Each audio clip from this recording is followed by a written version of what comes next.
आज आइए आओ हम नरक में नहीं लेकिन स्वर्ग में जाएं, उपदेश शीर्षक के साथ परमेश्वर के वचन का अध्ययन करने का कुछ समय लें। यह वर्ष अब तक के सबसे गर्म वर्षों में से एक है। इस वजह से हमने पूरी दुनिया में चरम मौसम से जुड़ी कई तरह की घटनाएं घटित हुई देखी। चूंकि मौसम असाधारण रूप से गर्म होता गया, तो मैंने बहुत से लोगों को यह कहते सुना, मुझे नरक में नहीं जाना चाहिए। कोरिया के मामले में जब भी तापमान अधिक होता है तो यह लगभग 37 डिग्री सेल्सियस तक पहुंच जाता है। यहां तक कि 37 डिग्री सेल्सियस भी बहुत गर्म होता है और ज्यादातर लोगों को ऐसी स्थिति से निपटना मुश्किल लगता है। लेकिन इस वर्ष यह लगभग 1 महीने तक रहा। अभी लगभग 1 महीने के लिए बहुत गर्मी थी, लेकिन यदि यह इससे भी अधिक गर्म हो जाए तो क्या हम वास्तव में जी पाएंगे? हम कल्पना नहीं कर सकते कि यह कितना मुश्किल होगा। अभी भी कुछ देश ऐसे हैं जो इस वर्ष 45 और 47 डिग्री सेल्सियस तक पहुंच गए हैं। तब नरक के बारे में क्या? क्या नरक केवल 47 डिग्री सेल्सियस होगा? उस 1 महीने के बाद जब अंत में शरद ऋतु आती है तो हमें कैसा लगता है? केवल तभी हम थोड़ी और राहत महसूस कर सकते हैं। इन तप्त गर्मी के दिनों में मैं सोचने लगा कि नरक कैसा होगा। क्या नरक का तापमान केवल 47 या 50 डिग्री सेल्सियस होगा? यह लिखा है, वे युगानुयुग दिन रात तड़पते रहेंगे। क्या होगा यदि कोई केवल 1 महीने के लिए नहीं बल्कि सदा के लिए नरक में रहता है? तो क्या वह व्यक्ति ऐसा दर्द सह सकता है? परमेश्वर स्वर्ग की सारी महिमा को पीछे छोड़कर अपनी संतानों को बचाने के लिए इस पृथ्वी पर क्यों आए?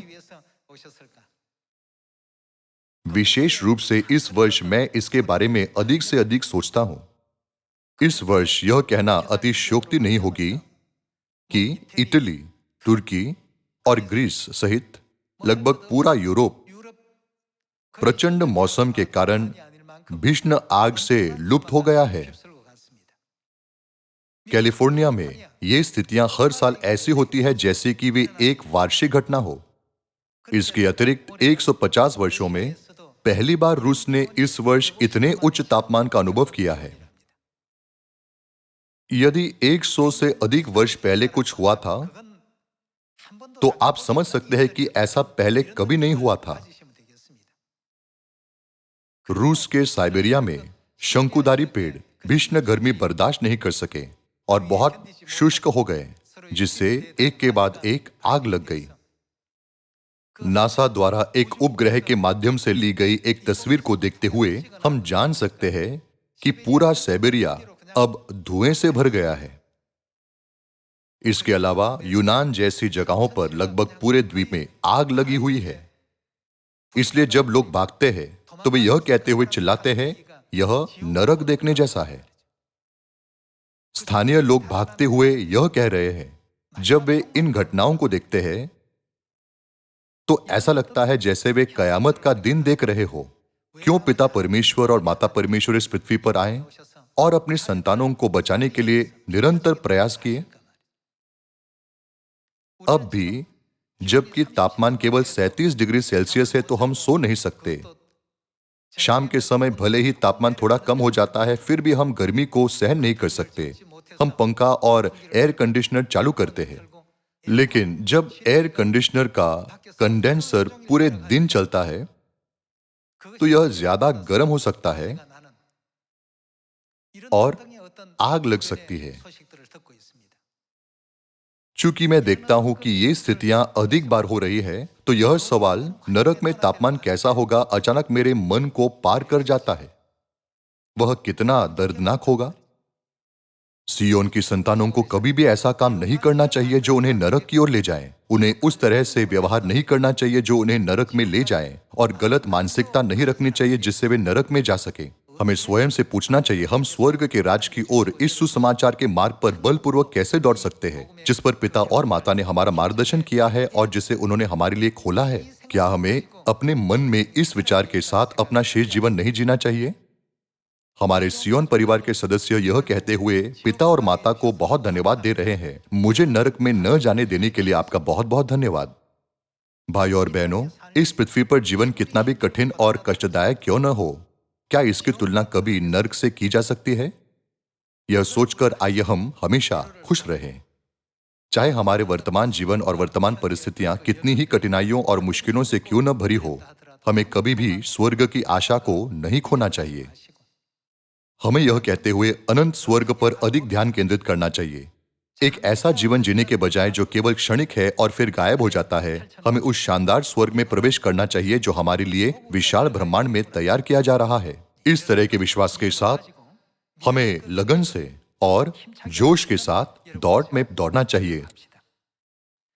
आइए हम 2000 साल पहले इस पृथ्वी पर आए यीशु की शिक्षाओं को इस आशा के साथ देखें कि स्वर्ग की संतान कभी भी नरक में नहीं जाएंगी। आइए हम लूका 16 के द्वारा इस बात की पुष्टि करें। जब आप अध्याय 16 आयत 19 पढ़ें, एक धनवान मनुष्य था जो बेचैनी कपड़े और मलमल पहनता और प्रतिदिन सुख विलास और धूमधाम के साथ रहता था। लाजर नाम का एक कंगाल घावों से भरा हुआ उसकी देवड़ी पर छोड़ दिया जाता था और वह चाहता था कि धनवान की मेज पर के जुटन से अपना पेट भरे, यहां तक कि कुत्ते भी आकर उसके घावों को चाटते थे। ऐसा हुआ कि वह कंगाल मर गया और स्वर्गदूतों ने उसे लेकर अब्राहम की गोद में पहुंचाया। वह धनवान भी मरा और गाड़ा गया और अधोलोक में उसने पीड़ा में पड़े हुए अपनी आंखें उठाए और दूर से अब्राहम की गोद में लाजर को देखा। तब उसने पुकार कर कहा, हे पिता अब्राहम, मुझ पर दया करके लाजर को भेज दे ताकि वह अपनी उंगली का सिरा पानी में भिगोकर मेरी जीभ को ठंडी करे, क्योंकि मैं इस ज्वाला में तड़प रहा हूं।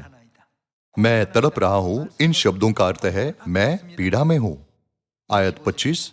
परंतु अब्राहम ने कहा, है पुत्र, स्मरण कर कि तू अपने जीवन में अच्छी वस्तुएं ले चुका है और वैसे लाजर बुरी वस्तुएं, परंतु अब वह यहां शांति पा रहा है और तू तड़प रहा है। इन सब बातों को छोड़ हमारे और तुम्हारे बीच एक भारी गड्ढा ठहराया गया है कि जो यहां से उस पार तुम्हारे पास जाना चाहे वे न जा सके और न कोई वहां से इस पार हमारे पास आ सके। उसने कहा, तो है पिता, मैं तुझसे विनती करता हूं कि तू उसे मेरे पिता के घर भेजे, क्योंकि मेरे 5 भाई हैं। वह उनके सामने इन बातों की गवाही दे, ऐसा न हो कि वे भी इस पीड़ा की जगह में आए। यहां धनी मनुष्य लाजर को पुनर्जीवित करने के लिए परमेश्वर से भीख मांग रहा है, जो पहले ही मर चुका है, ताकि वह उसके भाइयों को उस पीड़ा के स्थान पर न आने की चेतावनी दे सके। जब आप आयत 29 के साथ जारी रखें, अब्राहम ने उससे कहा, उनके पास तो मूसा और भविष्यवक्ताओं की पुस्तकें हैं, वे उनकी सुने। उसने कहा, नहीं है पिता अब्राहम, पर यदि कोई मरे हुओं में से उनके पास जाए तो वे मन फिराएंगे। उसने उससे कहा, जब वे मूसा और भविष्यवक्ताओं की नहीं सुनते, तो यदि मरे हुओं में से कोई जी भी उठे तो भी उनकी नहीं मानेंगे। सभी लोगों, आइए हम धनी मनुष्य के हृदय को जांचने का समय लें। उसने कहा, कृपया उन्हें इस पीड़ा की जगह पर न आने दो। जब मैं पृथ्वी पर अपना जीवन जी रहा था तब मैं इस जगह के बारे में नहीं जानता था। मैंने सोचा था कि अमीर होना, बहुत सारा धन होना और जी भरकर वह करना जो मैं करना चाहता हूं, वह ही सच्ची खुशी और जीवन का अर्थ है। अब मैं देखता हूं कि मैंने स्वर्ग में प्रवेश करने की तैयारी के लिए कुछ नहीं किया है। परमेश्वर हमें ये वचन सिखाने के लिए इस पृथ्वी पर शरीर के तंबू में क्यों आए? चूंकि यह एक कल्पना नहीं बल्कि एक वास्तविकता है जो निश्चित रूप से पूरी होगी। तो क्या परमेश्वर हमें एक दृष्टांत में भी स्वर्ग और नरक के बारे में शिक्षा नहीं देते? केवल 37 डिग्री सेल्सियस पर लोग कहते हैं, यह बहुत गर्म है, मैं इसे बर्दाश्त नहीं कर सकता। मैं बिल्कुल नहीं सो सका। मैंने बहुत से लोगों को यह कहते सुना है कि वे इस तरह के गर्म मौसम को सहन नहीं कर सकते। लेकिन हमें इस गर्मी को कब तक सहना होगा? कोरिया में यह असहनीय गर्मी केवल 1 महीने तक रहती है। लोगों को इस क्षणिक असुविधा को सहना मुश्किल लगता है, लेकिन नरक एक ऐसी जगह है जहां वे सदा सर्वदा के लिए तड़पते रहेंगे। इस दृष्टांत में धनी मनुष्य ने भी कहा, मैं वास्तव में नहीं जानता था कि ऐसी जगह का अस्तित्व है। कृपया लाजर को फिर से जीवित करो और उसे मेरे भाई के घर भेज दो ताकि वे इस पीड़ा की जगह पर न आए। यदि कोई मरे हुओं में से वापस आता है और उनसे कहता है कि वास्तव में ऐसी दुनिया है, तो क्या वे पश्चाताप नहीं करेंगे? परमेश्वर जिनकी तुलना अब्राहम से की गई ने क्या कहा? उनके बीच पहले से ही भविष्यवक्ता है और वे परमेश्वर का संदेश फैला रहे हैं। यदि वे भविष्यवक्ताओं की सुनने से इनकार करते हैं तो वे इस संदेश को गंभीरता से स्वीकार नहीं करेंगे, भले ही कोई मरे हुओं में से जी उठे। आज हम सियोन की संतानों को परमेश्वर की इच्छा को समझना चाहिए, जो इस पृथ्वी पर शरीर के तंबू में आए और सारी मानव जाति को स्वर्ग और नरक के संदेश की घोषणा की। हमने हमें बचाने के परमेश्वर के कार्य को जान लिया है और अब परमेश्वर को धन्यवाद देने का जीवन जी रहे हैं। लेकिन हमें पिता और माता के मन पर चिंतन करने का समय लेना चाहिए, जो उत्सुकता से यह अनुरोध करते हैं, कृपया नरक में न जाएं, आओ हम स्वर्ग में जाएं। हम इसे लूका अध्याय 16 और मरकुस अध्याय 9 में दर्ज किए गए परमेश्वर के वचनों के द्वारा देख सकते हैं। हमें हमेशा यह ध्यान में रखना चाहिए कि नरक पीड़ा की जगह है। परमेश्वर के लोगों के रूप में हमें उन सभी कार्यों, विचारों और रवैयों से छुटकारा पाना चाहिए जो हमें नरक में ले जाएंगे। अब आइए हम मरकुस अध्याय 9 आयत 42 में परमेश्वर के वचन पर एक नजर डालें। जो कोई इन छोटों में से जो मुझ पर विश्वास करते हैं किसी को ठोकर खिलाएं, तो उसके लिए भला यह है कि एक बड़ी चक्की का पाट उसके गले में लटकाया जाए और वह समुद्र में डाल दिया जाए। यदि तेरा हाथ तुझे ठोकर खिलाए तो उसे काट डाल। टुंडा होकर जीवन में प्रवेश करना तेरे लिए इससे भला है कि 2 हाथ रहते हुए नरक की आग में डाला जाए, जो कभी बुझने की नहीं। यदि तेरा पांव तुझे ठोकर खिलाए तो उसे काट डाल। लंगड़ा होकर जीवन में प्रवेश करना तेरे लिए इससे भला है कि 2 पांव रहते हुए नरक में डाला जाए। यदि तेरी आंख तुझे ठोकर खिलाए तो उसे निकाल डाल। काना होकर परमेश्वर के राज्य में प्रवेश करना तेरे लिए इससे भला है कि 2 आंख रहते हुए तू नरक में डाला जाए, जहां उनका कीड़ा नहीं मरता और आग नहीं बुझती, क्योंकि हर एक जन आग से नमकीन किया जाएगा।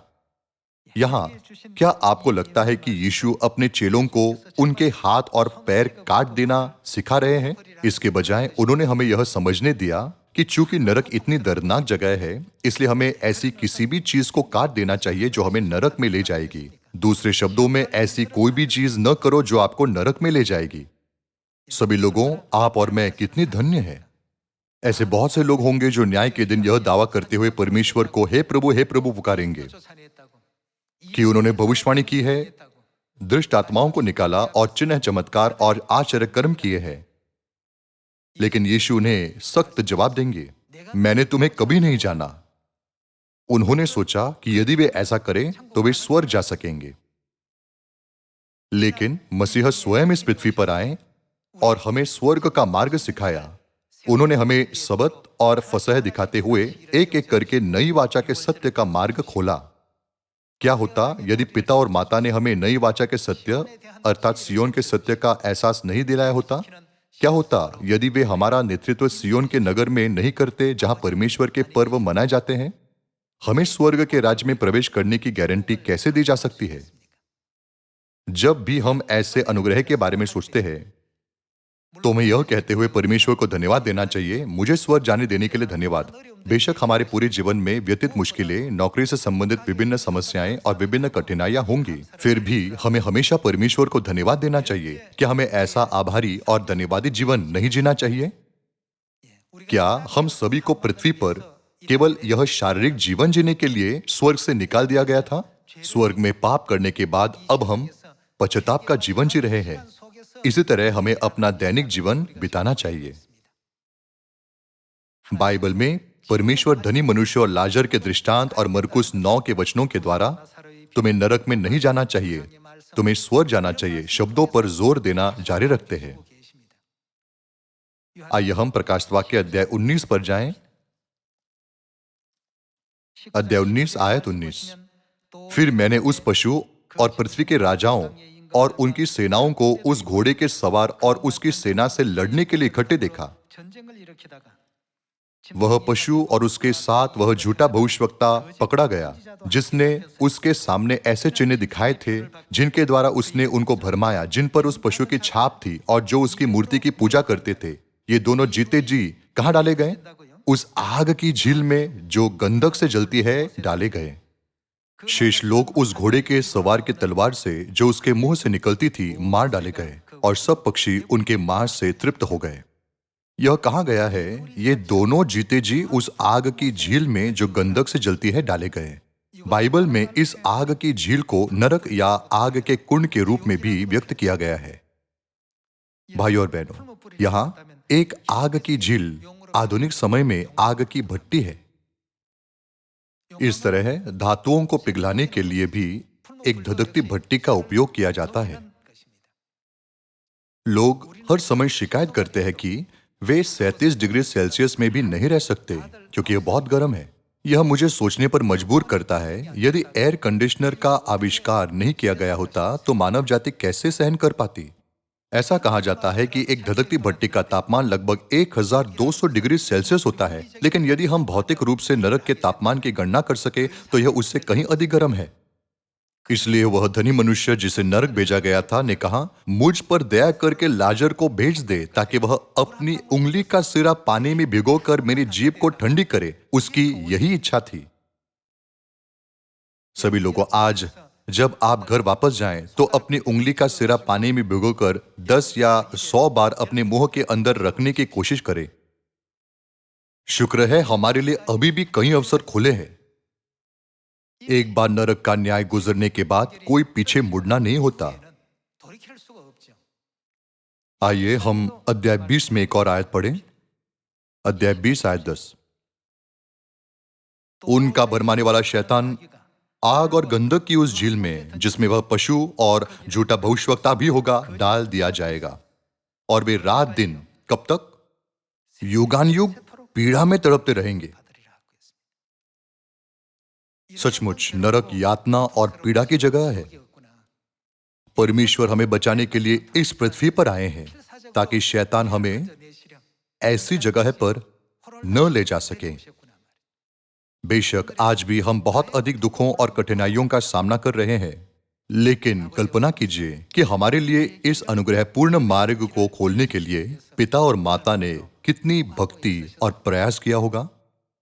हम नरक में जाने के लिए नियुक्त थे, लेकिन हमें स्वर्ग में मार्गदर्शन करने के लिए हमारे परमेश्वर ने नई वाचा के सत्य को स्थापित किया और उन्होंने हमें दिन रात सिखाया, हमें सत्य का एहसास कराया और सत्य की पुस्तकें लिखी ताकि हम विश्वास रख सकें। जब हम इसके बारे में सोचते हैं कि कैसे हमारे परमेश्वर ने हमारे भाग्य को बदल दिया और अब हमें स्वर्ग की ओर ले जा रहे हैं, तो क्या हमें इस सबत के दिन पर वास्तव में हमारे सृष्टिकर्ता एलोहिम परमेश्वर को अनंत धन्यवाद और महिमा नहीं देनी चाहिए? हमें आज के दिन को केवल सृष्टिकर्ता के स्मरणोत्सव के दिन के रूप में नहीं मानना चाहिए। यह सोचने के बजाय मैं अभी इस तरह की कठिन परिस्थिति में हूं, हमें परमेश्वर के अनुग्रह के लिए और अधिक धन्यवाद देना चाहिए, जिन्होंने हमें भविष्य में आने वाली अत्यधिक पीड़ा से मुक्त किया।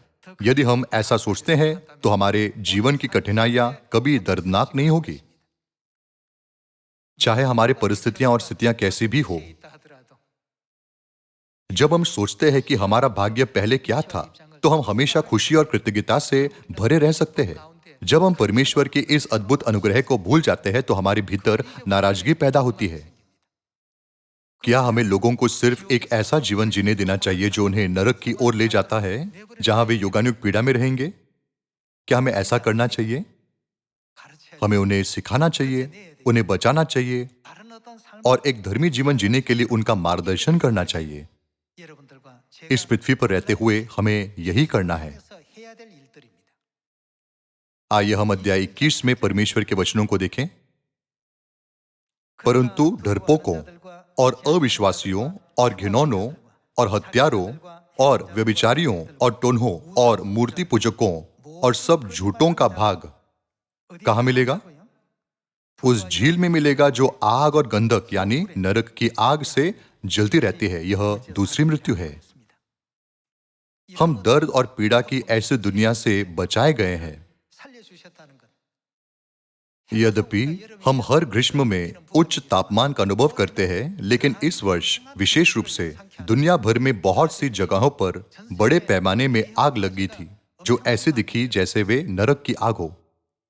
इन घटनाओं को होते देखकर कई स्थानीय लोगों ने कहा, यह सचमुच नरक को देखने जैसा है, या यह न्याय के दिन को देखने जैसा है। मैंने हर जगह से बहुत से लोगों को इस तरह की टिप्पणी करते सुना है।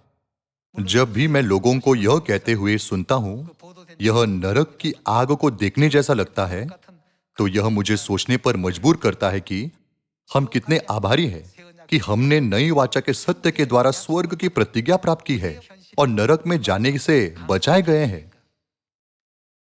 मान लीजिए कि हम इस तथ्य के लिए धन्यवाद नहीं देते हैं, बल्कि अपनी छोटी और अस्थायी असुविधाओं, कठिनाइयों और बाधाओं को बड़ा मानते हैं। उस स्थिति में मैं सोचता हूं, क्या हमें अपनी मानसिकता के साथ साथ अपने विश्वास के जीवन को तरोताजा नहीं करना चाहिए? हमारे पास एक ऐसा उज्जवल भविष्य है जो हमारा इंतजार कर रहा है। आइए हम ध्यान में रखें कि एक ऐसा समय आएगा जब आज की अस्थायी बाधाएं बिल्कुल भी बाधा नहीं होगी। कृपया प्रकाश वाक्य अध्याय 21 में हमारे पिता और माता द्वारा दिए गए इन वचनों पर विचार करें। मैं तुम्हें एक ऐसी दुनिया दूंगा जहां न तो मृत्यु होगी, न शोक, न पीड़ा और न ही दर्द होगा। परमेश्वर ने हमसे यही वादा किया है। आज इस सबत के दिन पर उस प्रतिज्ञा पर विश्वास करने की आशा के साथ आइए हम सोचें, हम सच में धन्य हैं। हम सबसे धन्य स्वर्गीय संतान हैं। ऐसा विश्वास रखते हुए आइए हम पिता और माता को बहुत अधिक धन्यवाद और महिमा दें। इसके द्वारा मैं आज के उपदेश को समाप्त करना चाहूंगा। आपका बहुत बहुत धन्यवाद।